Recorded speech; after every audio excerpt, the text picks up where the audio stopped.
देख, सबसे पहले लॉज ऑफ रिफ्लेक्शन। तो लॉज ऑफ रिफ्लेक्शन में पहला जो लॉ है वही कंफ्यूजिंग है, दूसरा तो आसान ही। तो पहले लॉ में तुझे ये बोल रहा है, हाँ, वो ये बोल रहा है incident ray, reflected ray and the normal at the plane of incidence all line the same plane. इसमें जो थोड़ा सा कंफ्यूजिंग हो जाता है, यूजुअली जो कंफ्यूजिंग लगता है उसका मतलब ये हुआ, ये इन द सेम प्लेन थोड़ा सा कंफ्यूजिंग लगता है। अब इसका मतलब सिर्फ ये हुआ, छोटा सा मतलब है कि ये तेरी ग्लास लैब है, ग्लास लैब देखी होगी। लेट अस अज्यूम ये इंसिडेंट रे है। अब यहाँ पर जहां वो स्ट्राइक करती है वहां एक नॉर्मल बनता है, नॉर्मल मतलब परपेंडिकुलर, ठीक है। अब ये अगर ग्लास लैब है तो हम सिंपल केस ले रहे हैं जिसमें ये एयर है। तो ये जो इंसिडेंट रे है वो नॉर्मल की तरफ बेंड हो जाती है। अब सेम प्लेन का मतलब सिर्फ ये होता है कि ये जो चीज़ है, जैसे लैपटॉप की स्क्रीन है, ये सेम प्लेन है। तो ऐसा नहीं होगा कि इंसिडेंट रे ऐसे आई, लैपटॉप की प्लेन में आई, और जो रिफ्लेक्टेड रे है वो लैपटॉप की रे प्लेन से बाहर निकल रही है। मेरी बात समझ में आ रही है? एक लाइन, एक बेसिकली एक लाइन में नहीं रहेगा, एक प्लेन में रहेगा। मैं ये कह रहा हूँ, नहीं, प्लेन। मैं ये कह रहा हूँ कि ये जो तेरी लैपटॉप है, ये जो लैपटॉप है उसमें लेट अस अज्यूम ये एक लैपटॉप की स्क्रीन है, रफली ऐसे लैपटॉप की स्क्रीन नजर आती है। तो मैं ये कहने की कोशिश कर रहा हूँ कि ये अगर इंसिडेंट रे है तो जो रिफ्लेक्टेड रे है वो इस लैपटॉप की स्क्रीन में ही होगी। ऐसा नहीं होगा कि रिफ्लेक्टेड रे स्क्रीन से बाहर आ रही होगी। नहीं समझ में आया? तो जैसे ये फोटो फ्रेम लगी हुई है, ये फ्रेम दीवार पे लगी हुई है। सो जो फ्रेम है वो दीवार की प्लेन के साथ चिपका हुआ है। नहीं समझ में आया? बट जैसे पंखा है वो उसकी प्लेन से बाहर आया हुआ है। मेरी बात समझ में आ रही है? जिस रूम में तू बैठा है वहां पर जितनी भी फोटोएं लगी हुई है, उसमें जो फोटोग्राफ्स लगी हैं they are in the plane of the walls, but the fan is out of the plane, वो प्लेन से बाहर है। तो रिफ्लेक्टेड रे और इंसिडेंट रे और normal to the point of incidence जहां पर भी वो प्लेन शिफ्ट हो रहा है, रेयर मीडियम से डेंसर मीडियम में आ रहा है, तो ऐसा नहीं है कि प्लेन चेंज हो गया। ऐसा नहीं है। कोई डाउट है यहाँ तक? पक्का? तो यूजुअली ये प्लेन में थोड़ा सा कंफ्यूजन रहता है, बाकी तो सिंपल ही है। और दूसरा जो फॉर्मूला बता दिया जाता है वो ये बता दिया जाता है कि म्यू जो है वो sine i upon sine r है। अब इसमें एक चीज जो ध्यान रखनी है वो सिर्फ ये ध्यान रखना है, बेटर है इसको रट लो, ये ग्लास है, हाँ, ये एयर है और ये ग्लास है, ये एंगल आई है और ये एंगल आर है। ये समझ आ गया? इसमें जो म्यू बात होती है वो ग्लास की हो रही है विद रिस्पेक्ट टू एयर। याद रखने का स्टाइल ये है कि एयर से लाइट किस में जा रही है, ग्लास में। नहीं समझ में आया? तो रिफ्लेक्टिव इंडेक्स जो है वो ग्लास का है विद रिस्पेक्ट टू एयर, तो उसकी कोई वैल्यू होगी। मेरी बात नहीं समझ आई? अब यार समझदार बालक को, ऐसा नहीं है, बेवकूफ नहीं हो। ऐसे न्यूमेरिकल आएंगे नहीं, बट अगर 11th में फिर से ले ली फिजिक्स, कि सर मैं तो जान दे दूंगा फिजिक्स पे। अच्छा, हम लोग को जो ये एक्सपेरिमेंट पे करा देते प्रैक्टिकल में, हाँ, उधर 3 लैंग्वेज होती थी। वो क्या करते थे और तू क्या बता रहा है वो मुझे पता नहीं। ये पहली ऐसे फिर इधर से कैसे और ये समझ आ रहा नहीं यार। अब देख, दूसरे केस में मैंने क्या किया, एक बीकर लिया पानी का, उसमें इंसिडेंट रे मारी, और वो इंसिडेंट रे ग्लास में आ रही है। वैसे तो मुझे यहाँ पर भी पानी बना देता हूँ, नहीं तो थोड़ी और कंफ्यूजन हो जाएगी, और वो कंफ्यूजन क्या होगी वो मैं अभी बताता हूँ। अब देख, इसमें जो इंसिडेंट रे है, जो एंगल आई बन रहा है, वो वाटर से रे आ रही है और वो ग्लास में जा रही है। तो जो भी वैल्यू यहाँ पर है, लेट अस अज्यूम ये कोई भी वैल्यू एक्स है, यहाँ पर वो जो वैल्यू है वो एक्स नहीं होगी। मेरी बात नहीं समझ आ रही? क्योंकि रिफ्रैक्टिव इंडेक्स की जो भी वैल्यू है, कोई भी नंबर है, मैं तुझे बता देता हूँ मैं क्या बोल रहा हूँ। वैसे भी तुझे समझ आ रहा है क्या बात चल रही है बेटा? रिफ्रैक्टिव इंडेक्स की बात चल रही है। ये देख, मैं ये बताने की कोशिश कर रहा हूँ कि जैसे ये टेबल लिखा हुआ है, refractive index of some common substances, याद रखना ये refractive index with respect to air या वैक्यूम। एयर या वैक्यूम किस लिए बोल देते हैं, क्योंकि अगर तू देखेगा वैक्यूम 1.00 है, एयर 1.003 है, इसलिए ऑलमोस्ट सेम बोल देते हैं। मेरी बात नहीं समझ आ रही? तो जो भी ये रिफ्रैक्टिव इंडेक्स विनीत बाबू लिखे हुए हैं, जैसे ग्लिसरीन का लिखा हुआ है, क्वार्ट्ज का लिखा हुआ है, डायमंड का लिखा हुआ है, ये सारे refractive index with respect to vacuum. Vacuum भी बोल देते हैं, एयर भी बोल देते हैं, one and the same thing होती है। नहीं समझ में आ रहा? बट मैं बाबू ये बताने की कोशिश कर रहा हूँ कि आपने यहाँ पर देखा कि ग्लास का जो रिफ्लेक्टिव इंडेक्स है, ऑर्डिनरी ग्लास का जो रिफ्लेक्टिव इंडेक्स है वो है 1.5। तो यहाँ पर जो रिफ्लेक्टिव इंडेक्स है, अब मैं लिख देता हूँ यहाँ 1.5। मैं सिर्फ आपको ये बताने की कोशिश कर रहा हूँ कि यहाँ पर ये वाले केस में जहां इंसिडेंट रे वाटर से आ रही है और एयर में जा रही है, वहां पर जो म्यू ऑफ ग्लास है वो 1.5 बेटा नहीं होगा। भाई सीधी समझ आया क्या डिस्कस हो रहा है बेटा? बेटा ड्राइंग पे ध्यान मत दो, फटाफट बताओ जरा अभी क्या डिस्कस हुआ। फिर से रिपीट करता हूँ, देखिए रिफ्रैक्टिव इंडेक्स ग्लास का, जो ग्लास का रिफ्रैक्टिव इंडेक्स है वो with respect to air slash vacuum. सीधी ये बात समझ आ गई? पक्का? बेटा डाउट है? ठीक है। ये जो रिफ्रैक्टिव इंडेक्स ग्लास का है ये विद रिस्पेक्ट टू वैक्यूम है। बेटा डाउट है तो उसी टाइम पूछो, ठीक है ना? अगर ये उसी केस में पॉसिबल है कि जो इंसिडेंट रे है वो वैक्यूम से या एयर से आ रही है और ग्लास में जा रही है, तब जो रिफ्रैक्टिव इंडेक्स है वो 1.5 है। और रिफ्रैक्टिव इंडेक्स की जो आपको डेफिनेशन दी जाती है वो क्या दे दी जाती है? Sine i upon sine r. अब ये जो sine i upon sine r, ये 1.5 की वैल्यू सिर्फ तभी आप यूज कर सकते हो शिवांग, अगर आपका जो इंसिडेंट रे है वो वैक्यूम है और जो रिफ्लेक्टेड रे है वो ग्लास में। बेटा ये समझ आया नहीं? विनीत बाबू और मैं ये डिस्कस कर रहे हैं कि अगर इंसिडेंट लाइन जो है वो वाटर से आई और जो रिफ्लेक्टेड रे है वो ग्लास में चलेगी, तो मिस्टर सीबी क्या हम 1.5 की वैल्यू यूज कर सकते हैं? नहीं यूज कर सकते। क्यों नहीं यूज कर सकते? Because refractive index of glass with respect to vacuum 1.5 है, but refractive index of glass with respect to water 1.5 नहीं है। वैसे भी समझ आया नहीं आया? पक्का? तो आपको ये पता होना चाहिए कि रिफ्रैक्टिव इंडेक्स जो है वो विद रिस्पेक्ट टू क्या है। और यूजुअली जो टेबल्स दिए आपको जाते हैं, यूजुअली जो टेबल्स दिए जाते हैं सीबी, वो विद रिस्पेक्ट टू क्या दिए जाते हैं?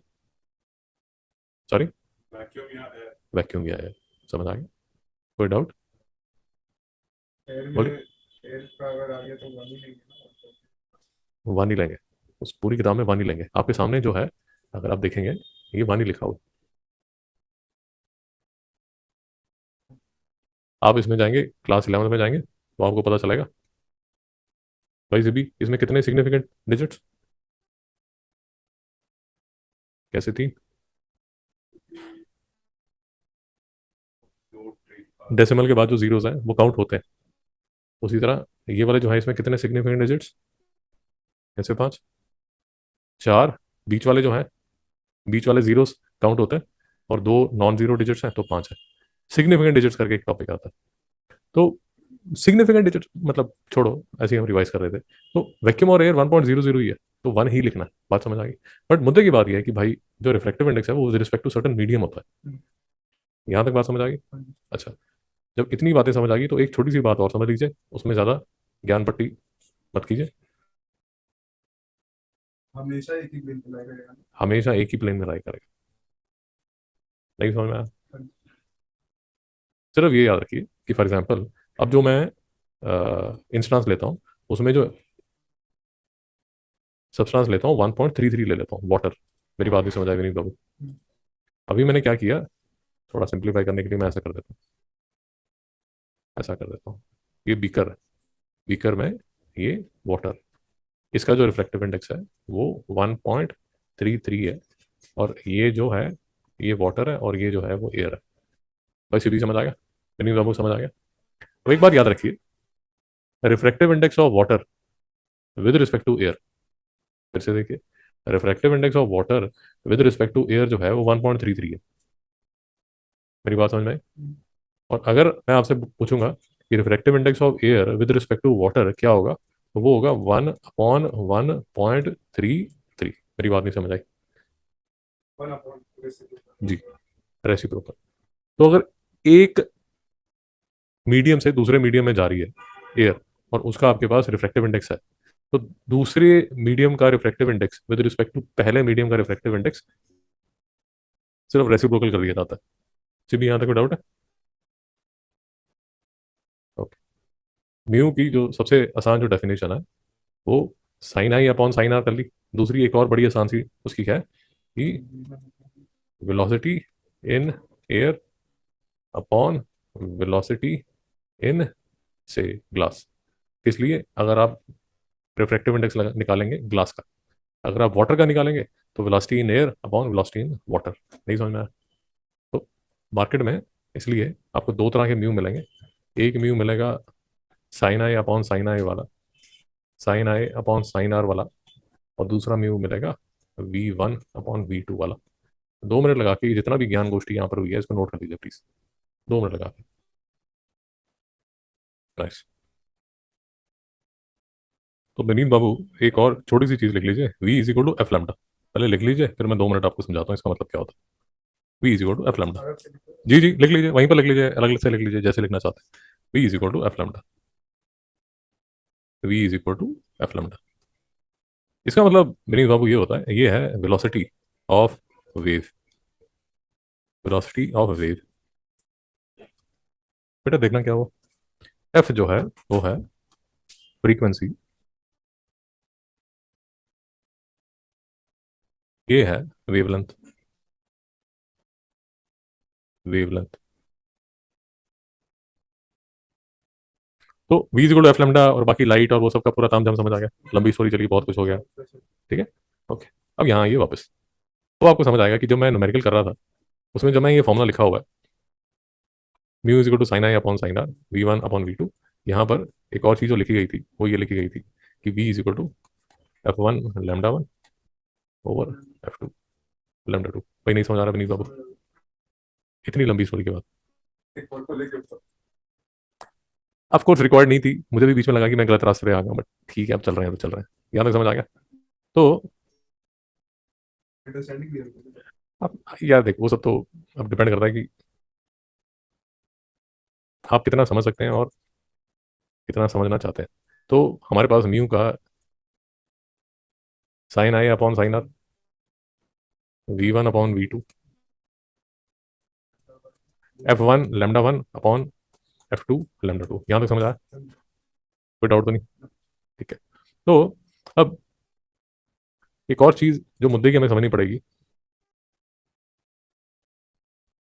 अब एक चीज जो मुद्दे की और समझनी पड़ेगी वो ये समझनी पड़ेगी,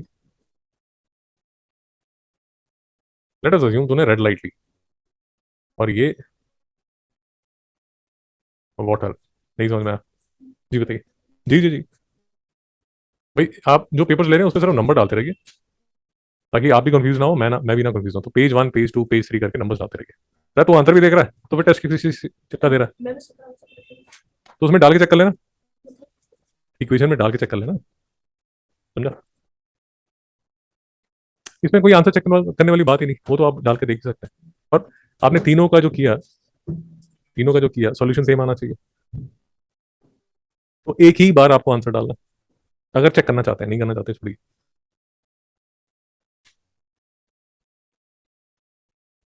जी। तो बात ये चल रही थी विनीत बाबू, तो sine i let us assume मैं सिर्फ रेड लाइट को मैं कंसिडर कर रहा हूँ। ठीक। अब red light sine i upon sine r है। ठीक है। V one upon we two है। वेलोसिटी इन एयर किसकी? Velocity in air of red light upon velocity of red light in water v one upon we two. नहीं समझ में आया मेरी बात? पक्का? ठीक है। तो v one upon we two, v one जो है वो एफ वन लैम्डा है। अब एफ वन जो है भाई वो है frequency of red light in air और frequency of red light in. अरे भाई तूने बोल गया, पैसे लिए तूने, पैसे लेके जा, मोबाइल अपना लेके जा और एड्रेस नोट कर ले। देखिए अब बात ये चल रही है कि आपने रेड लाइट ली और सिर्फ रेड लाइट। अब जो रेड लाइट है यार उसकी जो फ्रीक्वेंसी है वो उसकी अपने हिसाब से एक सर्टन फ्रीक्वेंसी होगी। मेरी बात समझ आ गई ना? कांस्टेंट होगी। करेक्ट। तो अब जो रेड लाइट है वो एयर से वाटर में जा रही है, जब वो एयर में है तो उसकी सर्टन फ्रीक्वेंसी है। ठीक है। अब हम चेक करना चाहते हैं कि क्या रेड की फ्रीक्वेंसी जब वाटर में जाती है क्या वो चेंज होती है नहीं होती है। तो उसका एक बड़ा सिंपल सा एग्जांपल मैं हर बार बच्चों को ये बोलता हूँ कि आपने स्विमिंग शॉर्ट्स डाले हुए हैं रेड कलर की। जब स्विमिंग शॉर्ट्स आपने रेड कलर की डाली हुई हैं और स्विमिंग पूल में आप जम मार देते हो तो उसका कलर तो चेंज नहीं होता। रेड कलर की स्विमिंग शॉर्ट्स जो है वो रेड कलर की ही रहती है। तो कहने का मतलब जो फ्रीक्वेंसी है वो चाहे मीडियम चेंज हो जाए वो फ्रीक्वेंसी तो सेम ही रहेगी। मेरी बात नहीं समझ आई? दादा तूने ग्रीन कलर की शॉर्ट्स डाली है, वो मैडम श्रेया ने ग्रीन कलर की टी शर्ट डाली है। अब मैडम एग्जाम्स टेस्ट कुछ करती नहीं, पढ़ाई नहीं करती, तो उनको उठा के हमने स्विमिंग पूल में फेंक दिया। ठीक है? इनकी जो रेड कलर की ग्रीन कलर की जो टी शर्ट है वो ग्रीन ही रहने वाली है। तो कहने का मतलब एयर में जो इनकी टी शर्ट फ्रीक्वेंसी छोड़ रही थी वही फ्रीक्वेंसी वाटर में भी रहेगी। नहीं समझ में आया? सुखी जी पर्पल रहेंगी, जो अपना सैम जी ब्लू रहेंगी, श्रीमान जो है वो मल्टी कलर्ड है तो अलग अलग फ्रीक्वेंसी। कहने का मतलब जो टी शर्ट इन्होंने बाहर डाली हुई है वही टी शर्ट के जो कलर है वो अंदर भी वही नजर आएंगे, चेंज तो नहीं होंगे। तो कहने का मतलब जब मीडियम, अब ये चीज आपको याद रखनी है, not for tomorrow's exam but for finals. भाई समझ आ रहा है? गया। फाइनल की रिवीजन भी करनी है ना। तो ये याद रखना है कि जब भी लाइट जो है, मतलब एक पर्टिकुलर कलर जब मीडियम चेंज करता है, तो उसकी जो फ्रीक्वेंसी है वो क्या रहती है, सेम। कहने का मतलब जो F1 है वो किसके इक्वल होगा, F2 के। ये ज्ञान गणित समझ आया या नहीं आया? तो रेड कलर अगर आपने लिया, वो रेड ही रहेगा। कहने का मतलब फ्रीक्वेंसी उसकी एयर में भी सेम रहेगी और उसकी वाटर में भी सेम रहेगी, उसमें कोई चेंज नहीं आएगा। नहीं समझ में आया? तो F1 जो है वो F2 के इक्वल रहेगा। तो ये किसके इक्वल हो गया, λ1 अपॉन λ2। नहीं समझ में आया? तो this is a very long answer to the very short. V1 upon V2 is equal to lambda 1 upon lambda शाबाश। 2. अच्छा, तो फॉर्मूला ये बनता है। अब टोटल जो हमारे पास फॉर्मूले हैं वो ये हैं कि mu is equal to sine i upon sine r is equal to V1 upon V2 is equal to λ1 upon λ2। नहीं समझ में आया? अरे सिबी, शिवांग, बेटा तू एक काम कर यहाँ पर, परेशान मत हो।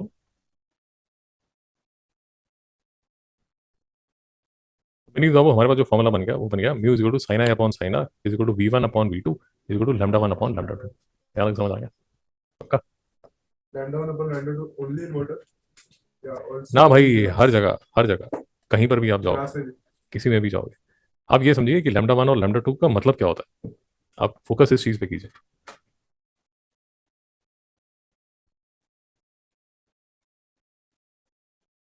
ये वन है, ये टू है,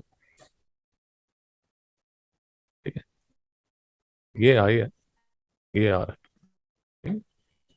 तो मैं फॉर इज ये ले रहा हूँ कि ये एयर है, ये वाटर है। बात समझ आई? तो म्यू ऑफ वाटर जो है वो क्या होगा, sine i upon sine r. अब अगर ये रेड कलर की लाइट है तो क्या होगा, V1 अपॉन V2। ध्यान से ये समझ ले कि V1 जो है वो velocity of red light in air है और velocity of red light in water है। क्या हो गया भाई? दोनों फोन ले जा, किसी भी मोबाइल शॉप को बोलना मेरा सिम चेंज कर दे, वो कर देंगे। V1 अपॉन V2, ठीक है, या λ1 अपॉन λ2। जो λ1 है वो रेड का कलर, रेड की वेवलेंथ इन एयर और रेड की वेवलेंथ इन वाटर। यहाँ तक समझ आई? और दूसरा हमने एक जो फॉर्मूला और हमने किया वो ये किया कि refractive index of water with respect to air would be 1 upon refractive index of air with respect to water। Reciprocal होता है। नहीं समझ में आया?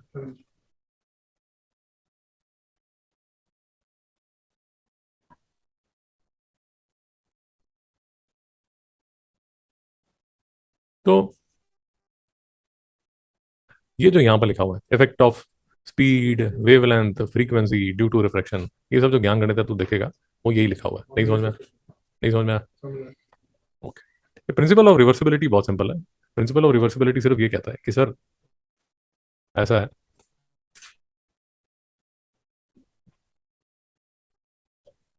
कि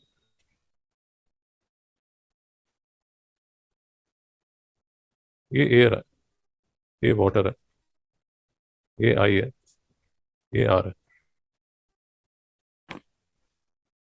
ठीक है।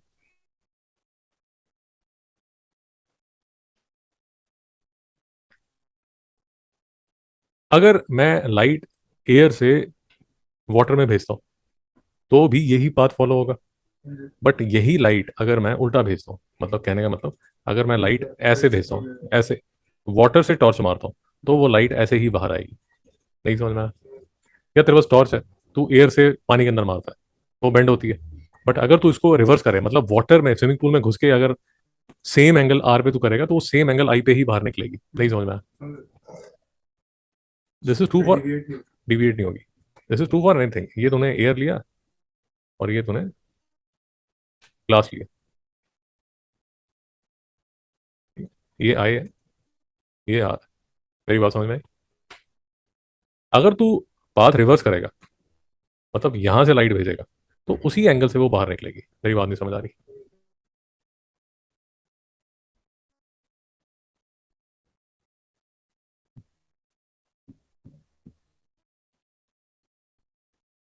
तो इसमें जो न्यूमेरिकल्स हैं मैं तुझे बता दूंगा कौन से न्यूमेरिकल्स करने हैं, सारे तो समझ नहीं आएंगे।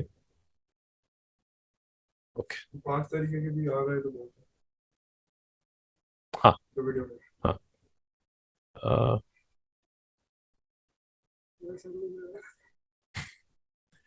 एक और फॉर्मूला जो रट लेना चाहिए वो ये रट लेना चाहिए रियल डिप को करेंगे। कि refractive index of medium is equal to real depth upon apparent depth. नहीं समझ में आया?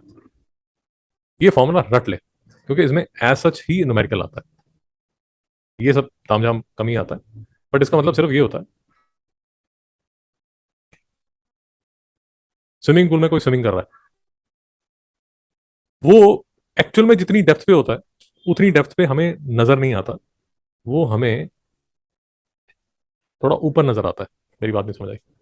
सो there are two depths, one is the real depth, other is the apparent depth. Real depth, apparent depth जब हम ऊपर से देखते हैं तो वो कम नजर आती है, यहाँ तो कोई डाउट डाउट। तो ये फॉर्मूला एज इट इज आप रट लो। नहीं समझ में आया? ओके। अब एक और टॉपिक है जिससे हमारे पास रिफ्रैक्टिव इंडेक्स के कितने फॉर्मूले आ चुके हैं। पहले हमने क्या लिख दिया, mu is equal to sine i upon sine r, V1 upon V2, lambda 1 upon lambda 2, V one upon we two, शाबाश, lambda one upon lambda to,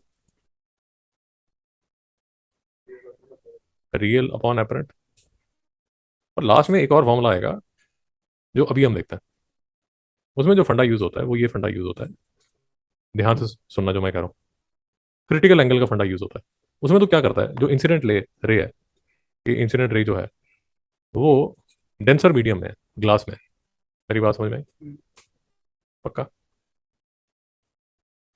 incident ray जो है, स्विमिंग पूल से लाइक यस, तो swimming pool के अंदर है, उसके अंदर टॉर्च मारी, तो लेट अस अज्यूम, ऐसे मान लेते हैं कि अ, तूने यहाँ से लाइट मारी, यहाँ से लाइट मारी तो यहाँ पर बाहर चलेगी, फिर तूने एंगल थोड़ा इंक्रीज किया तो यहाँ पर चलेगी।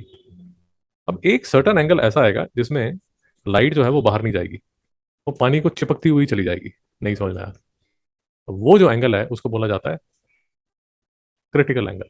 मेरी बात नहीं समझ आ रही? क्रिटिकल सरफेस करेंगे। सरफेस पे, क्रिटिकल एंगल से अगर तूने ज्यादा किया तो जो लाइट है वो वापस रिफ्लेक्ट हो जाती है। कहने का मतलब जो तेरा अब वाटर सरफेस है वो ग्लास की तरह बिहेव करना शुरू कर देता है। मेरी बात नहीं समझ आ रही? क्योंकि लाइट अब जा रही है वाटर से एयर में, तो म्यू लिया जाएगा ए का विद रिस्पेक्ट टू वाटर। इस केस में ये जो म्यू है ये reciprocal of mu of water है। भाई ये तो फॉर्मूला है ही है ना? नहीं बदल बदल गया वाटर जो एयर में था वो एयर ऑलरेडी था। अरे रिफ्रैक्टिव इंडेक्स, अच्छा मैं ऐसे लिख देता हूँ, refractive index air to water would be one upon refractive index. क्या हम इस बात से सहमत हैं? ये तो हम लेक्चर के शुरू से ही बोल रहे हैं कि रिफ्रैक्टिव इंडेक्स ऑफ वाटर जो है वो one upon refractive index of air with respect to water होगा, रेसिप्रोकल होगा। अब मैं सिर्फ ये लिख रहा हूं कि ये जो है ये one upon mu W A होगा, और ये जो रिफ्रैक्टिव इंडेक्स होगा ये sine i upon sine r होगा।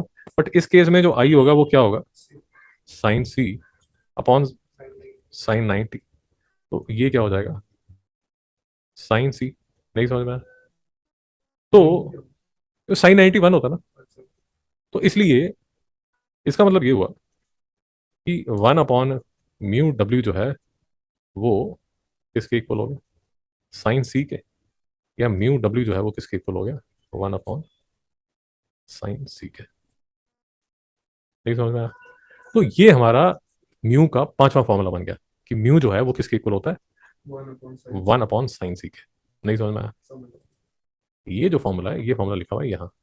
तो वो से हाँ, कि म्यू ऑफ ग्लास जो है या म्यू ऑफ वाटर जो भी है वो किसके इक्वल होगा, वन अपॉन साइन सी के, या किसके इक्वल हो गया, कोसेक सी के। अब इसमें भी दो तीन छोटे छोटे से फॉर्मूले हैं। नहीं समझ में आया? इसमें जो क्वेश्चन बनता है, एक तो न्यूमेरिकल बन जाता है सिंपल सा, और दूसरा ये क्वेश्चन बन जाता है कि what are the essential conditions for total internal reflection.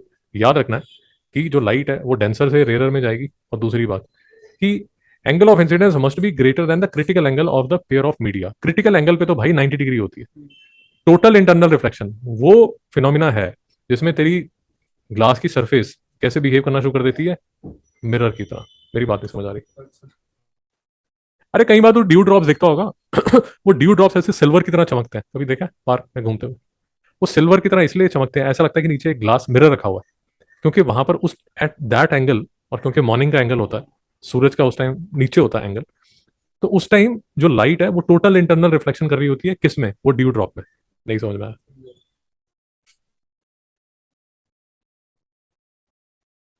ठीक है बाबू, इतना ही कर पाएंगे। एक ये देख लेना डिस्टिंक्शन, ये भी थोड़ा सा, थोड़ा सा कौन सा चैप्टर है, दोनों मिलाते हैं? दोनों मिला के। ठीक है। मेरा तो एक सवाल है। सर ये सारा हो गया, इसमें कुछ एक दो टॉपिक रहते हैं, वो फिर आपके एग्जाम के बाद कर पाएंगे।